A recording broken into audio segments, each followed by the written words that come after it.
మోషే అంటాడు యెహోషువని పిలిచి, యెహోషువ మన కొరకు మనుష్యులు ఏర్పాటు చేసుకుని వెళ్ళి యుద్ధం చేయి. అప్పుడే వీళ్ళు దాహంతో నీళ్లు తాగి రిలాక్స్ అవుతున్నారు. సడన్ గా శత్రువు అటాక్ చేశాడు. మోషే అంటాడు, యెహోషువ రా వెళ్ళు, ప్రజలను ఏర్పాటు చేసుకుని యుద్ధం చేయంటే ఉన్న పాటున్న ప్రజల్ని ఏర్పాటు చేసుకుని యుద్ధానికి వెళ్ళాడు యెహోషువ. ఎందుకు వెళ్ళాడు తెలుసా? యెహోషువ జీవితంలో ఎప్పుడూ కూడా తన ఈటె చేత పట్టుకునే యెహోషువ ప్రయాణాన్ని కొనసాగిస్తాడు. ఎప్పుడు సిద్ధంగా ఉంటాడు యుద్ధానికి. అనుకోని సంఘటన జరిగినప్పుడు మనం రెడీగా లేవనుకోండి, మన చేతిలో ఆయుధం లేదనుకోండి, మనం దొరికిపోతాం.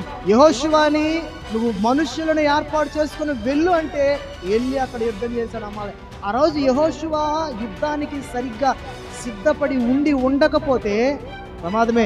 మనుషులను ఏర్పాటు చేశాడు, నష్టం జరిగిపోయేది. నేను అడుగుతున్నాను, నీ చేతిలో ఈరోజు ఏముంది? సాతానుని ఎదిరించడానికి నీ చేతిలో, నా చేతిలో ఏముంది? బైబిల్లో చాలా ఉన్నాయి, కానీ మన చేతిలో ఉన్నాయా? మన దగ్గర ఉన్నాయా?